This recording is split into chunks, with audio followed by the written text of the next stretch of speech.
Terima kasih Anda masih bersama kami di Political Show dan kita akan lanjutkan perbincangan kita dengan para narasumber. Saya kembali lagi ke Bang Benny. Bang Benny, bagaimana kemudian kalau koalisinya berbeda tapi kerjasama politik tetap berjalan? Maksudnya apa nih? Kalau misalnya nanti berlayar koalisinya Anies terus kemudian tidak masuk putaran kedua, jadi nanti di putaran kedua bisa kerjasama dengan PDI Perjuangan, begitu? Ya bisa juga. Oke. Bisa juga nanti, itu kan nanti. Atau mungkin kalau misalnya Anies nggak berlayar, ini kan masih semua masih dalam proses kan? Demokrat ke PDIP. Semua masih dalam proses, belum ada kepastian siapa dengan siapa. Ya kan, jadi masih ada dinamika yang begitu tinggi. Tapi yang menurut saya hal positif yang itu tadi disampaikan Mas Ahaye, ketua umum kami ini disebut-sebut salah satu kandidat cawapres untuk Mas Ganjar. Ini kan luar biasa kan? Ini maksudnya gimana nih? Ini disebut-sebut, Mas Ahaye disebut-sebut sebagai cawapresnya Mas Ganjar, tapi di koalisinya Anies. Di koalisinya Anies nggak kunjung dipilih gitu. Ya, enggak. Ini soal koalisi. Maksudnya perasaannya begitu, Bang? Kami kan di koalisi Perubahan dan Persatuan ini kan sudah sepakat. Kami udah tanda tangan piagam yang intinya adalah mencalonkan Mas Anies jadi calon presiden. Kemudian menyerahkan sepenuhnya kepada calon presiden untuk memilih cawapres. Milih, kan gitu. Siapa cawapresnya. Jadi itu otonomi Pak Anies. Untuk menentukan itu tentu dengan komunikasi dan mendapatkan masukan dari partai politik yang menjadi anggota koalisi.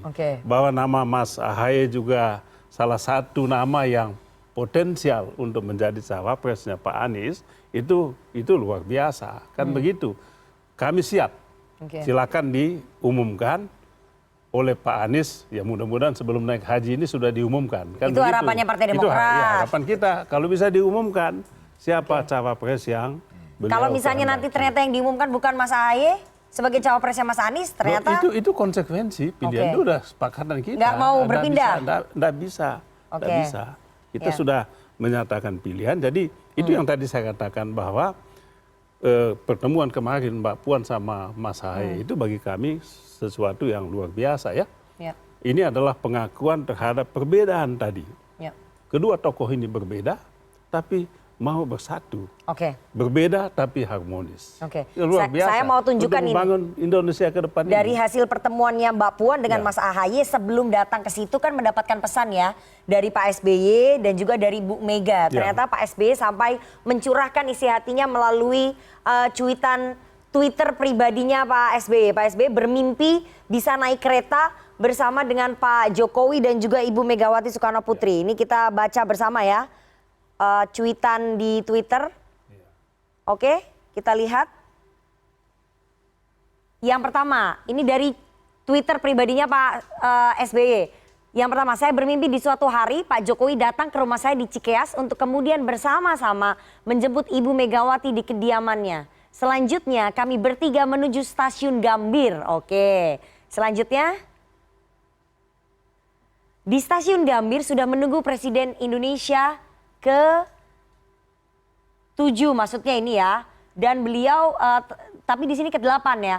Beliau telah membelikan karcis kereta api Gajayana ke arah Jawa Tengah dan Jawa Timur. Karena masih ada waktu, sejenak kami berempat minum kopi sambil berbincang-bincang santai. Oh ini maksudnya dengan Pak Jokowi Presiden ke-7, kemudian Ibu Megawati, kemudian Pak SBY dan pemenang maksudnya Presiden Indonesia ke-8 atau Presiden terpilih ini. Maksudnya ini gimana nih Bang? Ya, pengen ketemu berarti setelah generasi kedua Mbak Puan dan Mas Ahaye ketemu ini maksudnya Pak SBY kalau bisa duduk bersama dengan Pak Bu Mega ya. Tentu terbuka untuk ditafsirkan. Ya. Saya pun menafsirkan ini. Tentu beliau mengeluarkan tweet ini penuh perhitungan. Dan apa maknanya, apa pesannya. Saya memaknai tweet ini pesannya ada dua. Satu, rekonsiliasilah. Damailah, adillah. Beliau sebelumnya bikin lukisan yang luar biasa, ya, no justice, no peace, ya kan? Jadi kalau mau damai itu ya bersikaplah adil. Jadi satu pesan yang disampaikan oleh Pak SBY melalui tweetannya itu adalah pertama rekonsiliasi. Tadi rekonsiliasi antara siapa? Antara Pak SBY dengan Ibu Megawati kemudian antara Pak SBY juga tentu dengan Presiden Jokowi dalam pengertian yang seluas-luasnya ya, rekonsiliasi itu. Kemudian juga yang kedua ada disebut-sebut Presiden yang ke-8, pesannya itu adalah kepada Pak Jokowi, jangan cawe-cawe lah. Kita serahkan sepenuhnya kepada rakyat untuk memilih siapa Presiden ke-8 yang mereka kehendaki. Siapapun yang dipilih itulah Presiden kita, dan harapan Pak SBY, Presiden ke-8 itu nanti beli tiket untuk 3 mantan Presiden ini. Mereka mungkin nanti bikin sebuah klub, Presiden Club gitu ya. Presiden Club itu, dan Presiden ke-8 nanti beli tiket untuk mereka bertiga. Jadi itu pesan penting di situ. Jadi pesan untuk berdamai tadi, sekaligus pesan untuk bisa bertemu dengan Ibu Mega. Sekaligus pesan ya, rekonsiliasi tadi. Sekaligus pesan tadi kepada Bapak Presiden Jokowi, jangan cawe-cawe lah. Jangan ikut-ikutan, jangan ikut-ikutan, atau serahkan sepenuhnya kepada rakyat untuk menentukan siapa Presiden ke-8 itu. Coba bayangkan ya, kalau Presiden ke-8 itu bukan yang dikehendaki oleh Pak Jokowi nanti. Apa mau Presiden ke-8 ini beli tiket? Itu kan begitu. Ya, yang kalau tuh dia mau beli tiket, apa Bapak Presiden Jokowi mau beli tiket? Padahal calon presiden itu, yang dari Presiden ke-8 itu, bukan presiden yang dia endorse. Oleh sebab itu, substansi, esensi pesan Pak SBY melalui tweetnya adalah 2 hal penting tadi. Rekonsiliasi, tidak hanya dengan PDIP, dengan Demokrat, Pak SBY dengan Ibu Megawati, tapi juga untuk seluruh bangsa. Berhenti politik pecah belah. Itu pesan paling penting untuk kita semua, untuk bangsa ini, untuk seluruh rakyat ini. Dan terutama Bapak Jokowi, Presiden kita, tolonglah. Jangan cawe-cawe. Sekarang pertanyaan saya, Demokrat tergoda nggak dengan tawarannya PDI Perjuangan kalau misalnya rekonsiliasi politik itu terjadi, Mas Ahaye jadi cawapresnya Mas Ganjar? Masa nggak tergoda, Bang? Rekonsiliasi loh setelah 20 tahun ini. Itu juga menjadi pertanyaan saya juga dong. Pertanyaan siapapun juga. Iya, pertanyaan Anda dong sebagai itu kan pertanyaan juga ya. Tapi kan jangan sampai ini wishful thinking, kan begitu. Memang ada loh, hanya sebut jangan sampai tepuk sebelah tangan, kan begitu. Jangan wah itu Demokrat hanya namanya disebut-sebut sebentar aja. Jangan sampai bertemu sebelah tangan itu. Mesti tanya beliau. Tapi masa nggak tergoda sih? Ini iya kan begitu. Bang Benny, masa nggak tergoda? Namanya disebut-sebut loh, di koalisi perubahan belum tentu disebut, belum tentu diterima, tapi di sini disebut-sebut. Ini kan politik ini segala kemungkinan kan terjadi. Untuk saya rasa bukan soal tergoda atau tidaknya, kepentingan bangsa, kepentingan negara di atas segala-galanya. Jadi soal apakah Mas Ahaye mau jadi calon wakil presidennya Pak Anies atau Pak Ganjar atau siapapun, yang terbaik untuk bangsa dan negara. Jadi kalau yang terbaik untuk bangsa berrekonsiliasi dengan PDI Perjuangan, Mas Ahaye jadi cawapres, itu oke juga ya? Setuju lah ya Demokrat. Itu peluang itu kan sangat tergoda. Ini udah mulai tergoda Mas kayaknya ya. Udah mulai tergoda ini. Sangat. Ya. Semoga nggak bertepuk sebelah tangan ya Bang. Iya, Mas Umam, langsung Anda menganalisanya bagaimana ini? Ternyata ada nama Pak Sandi, Mas Erick Thohir, Mas Ahaye. Ini random sekali nih bursanya, war tiketnya Mas Ganjar sebagai untuk mencari cawapres. Spektrum isunya sangat luas sekali, jadi kita juga harus memilah-milah di konteks mana. Tapi satu hal yang kemudian perlu kita cermati tadi, ini terkait dengan konteks secara umum ya. Diakui atau tidak, memang saya melihat ada kepercayaan yang cukup besar di internal PDIP yang mempercayai bahwa mesin politik PDIP bisa berjalan secara efektif ketika bersama dengan kekuatan politik Islam. Karena bagaimanapun juga aspek historis di pemilu 1955, pemilu 1971 menegaskan ketika PNI bersama dengan Partai Masyumi, dengan Partai Nahdlatul Ulama waktu itu memang kemudian bisa menghadirkan mesin politik yang relatif efektif. Meskipun itu bukan rumus akhir. Karena bagaimanapun juga di 2009 ketika Bu Mega dengan Pak Hashim Muzadi, maaf di 2004 ternyata juga tidak menghasilkan mesin politik yang cukup efektif berhadapan dengan Pak SBY. Tapi artinya kalau misal kita ikuti runtutan tadi, memang itu terkonfirmasi. Dan besar kemungkinan kalau misal rangkaian historis dalam konteks politik di Indonesia menunjukkan tren seperti itu, maka besar kemungkinan di 2009 juga akan menunjukkan komposisi elemen itu. Artinya nasionalis dan Islam. Nah, yang menjadi pertanyaan adalah dalam konteks ini, per hari ini yang kemudian perlu dibaca lebih detail. Per hari ini, Partai Senayan yang sedang merapat ke PDIP baru P3. Iya. Dan ini membutuhkan satu proses pengamanan yang lebih detail. Karena Mbak hitung-hitungannya, mohon izin Pak Amir, kalau misal kemudian P3 saat ini dengan kekuatan elektabilitas yang masih berada pada margin yang cukup tipis dari parliamentary threshold 4%, saat ini di angka 4,52%. Artinya hanya 0,52% lebih tinggi dari batas parliamentary threshold.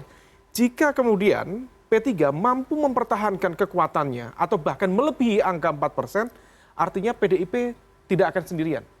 Tetapi kalau misal kemudian ada koreksi cukup signifikan, mungkin bagian dari pengalaman terjadinya split ticket voting, karena pilihan dari elit dengan pilihan di basis pemilih loyal itu berbeda.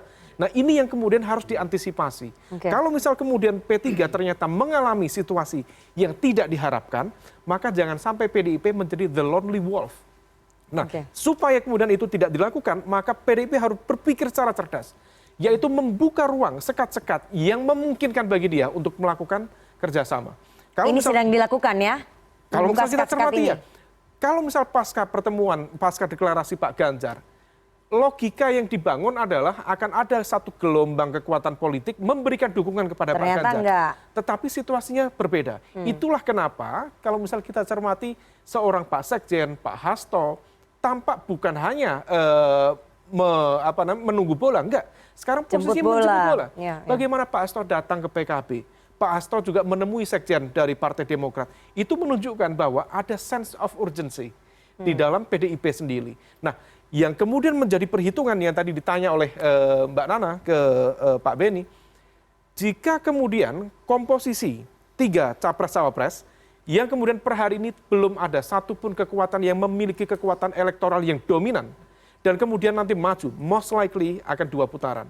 Ketika 2 putaran, maka kemudian kita berpikir, dari basis survei per 1 tahun terakhir, maka yang berpotensi masuk di putaran kedua adalah Ganjar dan Prabowo. Tetapi ingat, itu bukan final, karena tergantung pada informational input ke masyarakat. Itu up and down-nya sangat tinggi. Kalau misal kemudian betul Ganjar dan Prabowo diasumsikan oleh PDIP, maka pertanyaannya bagaimana dengan kekuatan dari 3 partai yang mendukung Anies Baswedan? Demokrat, Nasdem, dan juga PKS. Jika kemudian PDIP menutup kunci-kunci komunikasi, tidak membuka ruang negosiasi, tidak ada pola kompromi yang bisa diajukan, maka besar kemungkinan 3 partai itu akan bergabung, akan ngebloknya. Jadi mendingan buka komunikasi dengan Demokrat, karena dengan Nasdem agak buntu, dengan PKS sulit. Jika kemudian tidak dibuka komunikasi itu akan menjadi ancaman serius bagi mesin politik PDIP dan pencapresan Pak Ganjar Pranowo. Sehingga kemudian membuka ruang ini, kita bisa melihat pergerakan ini sebenarnya terpola. Dan ini adalah bagian dari proses negosiasi dan langkah cerdas dari PDIP untuk melakukan itu. Dan syukur. Jadi upaya goda-goda ini efektif ya?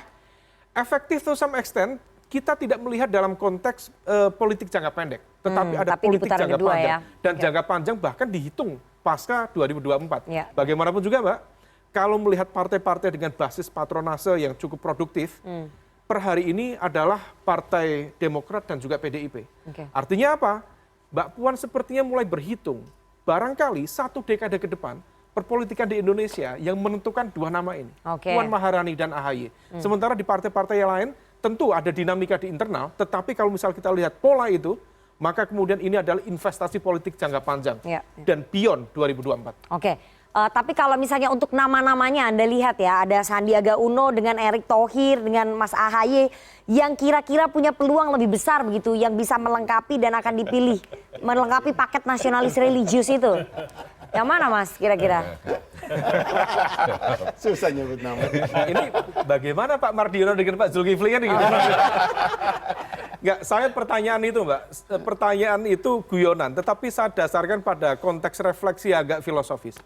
mengapa partai-partai Islam dalam konteks dinamika perpolitikan di Indonesia saat ini seolah-olah mereka kemudian tidak memiliki capacity dan kemudian dihadapkan pada ketidakberdayaan sehingga kemudian mereka bermain pada liga cawapres. Iya. Bahkan partai-partai di antara partai Islam, let's say PKB, PAN, PKB, P3, PKS dihitung.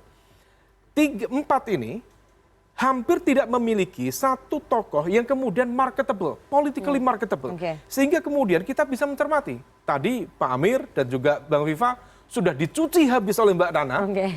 Apakah ini politik transaksional? Apakah ini bagian dari proses naturalisasi? Saya nggak nyebut transaksional, tapi diakui butuh logistik. Artinya kan lebih jujur kan ya, begitu. lebih jujur. Dan sepertinya Bang Yoga tadi ya kira-kira gitulah kira-kira. Kita nggak punya duit amat gitu. Ini masa dibagi antara yang jujur dan yang bukan jujur. Nah, ini masa. Artinya dalam konteks ini menjadi sebuah refleksi penting. Tetapi Mbak, karena ini sifatnya ada naturalisasi politik, dia bukan kader yang memang tumbuh jadi, dari akar yang cukup kuat, naturalisasi ke maka partai, kemudian perlu disimulasikan. Silakan disurvei oleh masing-masing kekuatan, apakah nama seperti Pak Sandiaga Uno, termasuk Pak Erik, memiliki tingkat realisasi elektoral, karena beliau bukan dari basis P3, bukan dari basis PAN, bukan dari original, genuine dari Nahdlatul Ulama, bukan juga genuine dari Muhammadiyah. Apakah kemudian ketika mereka melekat pada mesin politik itu, realisasi elektoralnya akan efektif atau tidak? Oke, saya bicara realisasi elektoral ya. Mas Ganjar Pranowo agak lemah di Provinsi Jawa Barat, kemudian lemah juga di generasi Gen Z, pemilih pemula ya. Itu diakui oleh Mas Ganjar Pranowo. Nah, dengan tokoh-tokoh ini, mana yang lebih bisa melengkapi? Kalau segmen ini dua segmen yang diajukan. Tapi kan tadi kita paparkan juga ya, ada nama Pak Ridwan Kamil, Pak Mahfud MD, Mas AHY dan segala macam. Saya masuk dulu dalam konteks mekanisme penentuan cawapres. Menentukan cawapres itu elektabilitas hanya satu elemen saja. Ada sekian banyak indikator, pertimbangan yang harus diperhitungkan. Mulai dari tadi pertama elektabilitas, kemudian logistik betul, tetapi kemudian ada juga jaringan partai, jaringan non partai. Kemudian isu ideologis, kemudian isu kerentanan. Kerentanan harus dihitung. Jangan sampai dia memang kuat di semua aspek, tetapi ternyata ada kasus hukum. Ada kasus etik yang berpotensi dimanfaatkan untuk mendelegitimasi dia dalam kontestasi nanti.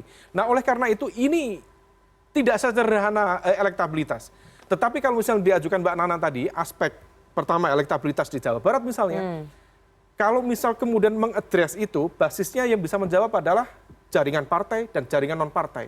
Dalam konteks ini AHY bisa menjadi alternatif untuk menjadi pilihan Pak Ganjar. Atau Ridwan Kamil tadi ya? Iya, atau Ridwan Kamil. Tetapi pada saat yang sama, ketika kita bicara Gen Z, semua memiliki distribusi basis dukungan yang relatif tertata. Nah, oleh karena itu kita bisa memahami malam ini ada urusan Argentina. Pasti ini sepak bola, tapi memiliki korelasi yang sangat ketat dengan itu Erick Thohir masuk nggak itu politik. ke situ? Kenapa? Erick Thohir masuk nggak ke situ? Kira-kira begitulah. Oke, kira-kira begitu. Ini nanti mungkin Coldplay Pak Sandi Pak gitu ya. Sandi. Jadi kira-kira semuanya udah punya ceruknya menjelang masing-masing. 2024 kita akan cukup banyak sekali tontonan itu. Dan itu politik. bukan sesuatu yang genuine, tetapi ada motif politik yang kemudian diarahkan ke sana. Oke, tapi ini soal bola, hubungan antara Pak Erick Thohir dengan PD Perjuangan kurang harmonis, dengan Mas Ganjar kurang harmonis. Karena kasus Piala Dunia U20 kemarin. Saya mau tanya ke Bang Eriko, itu mempengaruhi nggak? Begini. Mempengaruhi pandangan PD Perjuangan terhadap sosok Erick Thohir nggak? Kan kita harus membagi segmentasinya Mbak Rifana ya. Seperti kemarin itu sebenarnya PD Perjuangan maupun Mas Ganjar menyampaikan soal konstitusi kita. Dan itu adalah sesuatu hal yang memang harus disampaikan. Konstitusi kita menentang adanya penjajahan. Itu hanya PDI Perjuangan dan Mas Ganjar bersama Pak Koster yang menyampaikan hal itu. Hal kedua juga, ini sebenarnya kan juga terkait kepada situasi-situasi keamanan dan lain-lain. Tidak ada yang bisa menjamin kalau itu terjadi nanti hadir ke sini terus. Kalau ada hal-hal lain itu bisa juga mempengaruhi untuk pemilu yang akan datang, di mana pemilu ini kita harapkan semua berjalan dengan baik, pesta demokrasi ini. Nah, itu batas itu. Tapi setelah itu tentunya semua kembali Kalau saya begini melihatnya ya Mbak Rifana, 1-2 bulan ke depannya adalah hal yang krusial. Di mana poros-poros ini kan sudah mulai terbentuk dan mengkerucut. Sehingga nanti akan dipasangkan antara calon presiden dan calon wakil presiden. Nah diharapkan kan calon wakil presiden ini bukan hanya mempertahankan elektabilitas yang sudah ada, tapi meningkatkan. Bukankah begitu? Di mana juga rakyat yang nanti akan memilih. Nah, disinilah kita lihat nanti situasinya seperti apa. Dan ini juga nanti akan terlihat. Katakanlah dalam 1-2 bulan ke depan ini juga situasi dari hasil survei antara calon presiden ini kan akan berbeda. Bisa saja akan semakin jauh, bisa saja akan semakin dekat. Nah ini sangat dinamis. Nah perkembangan-perkembangan itu akan mengakibatkan nanti partai-partai juga akan terkonsolidasi. Nah ini nanti yang dilihat ke depannya. Nah bagi PDI Perjuangan sebenarnya simpel saja. Tadi benar yang disampaikan Mas Hairul Umam itu bahwa Pak Jokowi sendiri menyampaikan bahwa kita mau menang bukan hanya berpikir menang sendiri, tidak bisa begitu.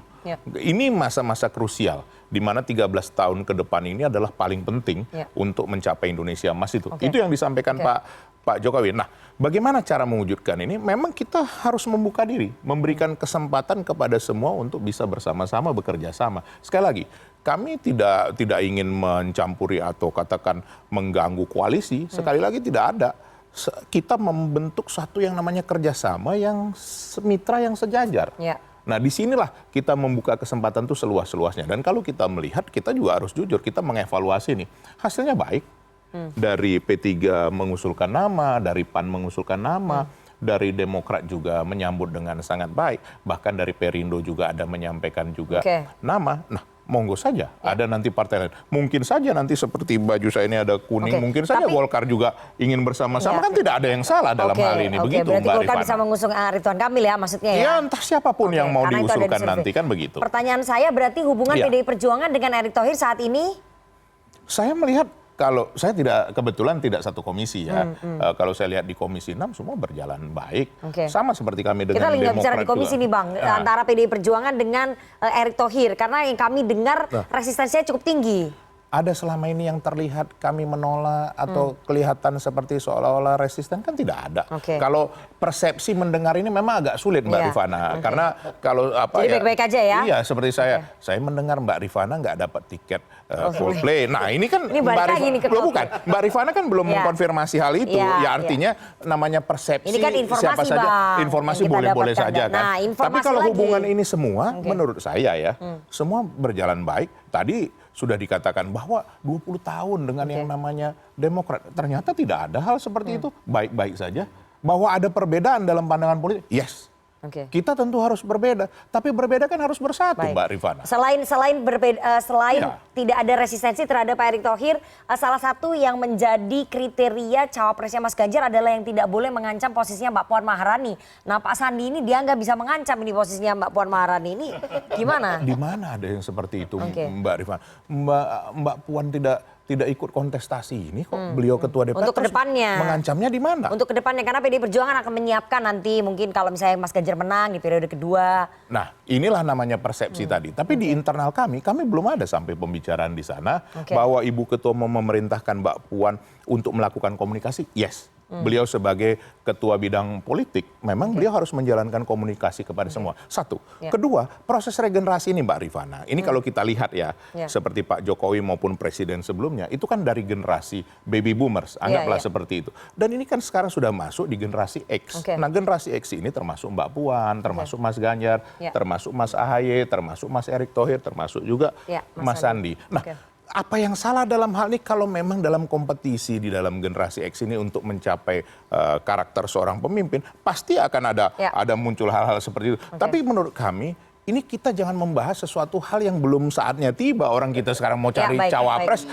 Mbak Rifana yang bilang war ticket untuk cawapres kan begitu kan? Itu kan tapi masuk kriteria nggak untuk bisa war ticket? Tadi benar kata Mas Hairul Umam. Kalau ditolak sama Mbak Puan atau nggak cocok. Berarti kan range-nya semakin luas ini ya. Nanti dari habis calon wakil presiden, bagaimana calon ketua umum yang akan datang? Udah terlalu luas ini Mbak. Pak Amir, kalau misalnya nanti ternyata Pak Sandi nggak dipilih oleh PDI Perjuangan, P3 tetap istiqomah nggak dukung Mas Ganjar? Yang kita kerjasama yang kita bangun itu kerjasama antara P3 dengan PDIP, bukan antara Pak Ganjar dengan Sandi. Oke. Jadi meskipun Mas Sandi nggak dipilih, Loh, Pak tetap Sandi juga dukung kita Pak sudah Ganjar. tanya kemarin. Oke. Mas Sandi kalau misalnya nggak diterima ya, kasarnya seperti itu. Oh dia ikhlas bergabung dengan P3 karena prinsip ibadah. Oke, jadi P3 tetap mendukung ya? Iya seperti itu. Jadi nggak ada masalah ya? Nggak ada masalah. Oke, saya nanti mau nanya ke Namanya PAN. upaya ya PAN yang- tetap harus maksimal. Oke, terus kapan membubarkan diri dengan KIB gimana kapan? Nah kalau untuk KIB kan itu koalisi Indonesia Bersatu. Iya. Artinya, Tidak ada yang bubar di Tidak ada yang situ ya? bubar. Bukan koalisi Indonesia bubar? Kami masih menunggu mereka bergabung dengan kami karena Oke. kami sudah duluan menentukan sikap. Tapi kalau misalnya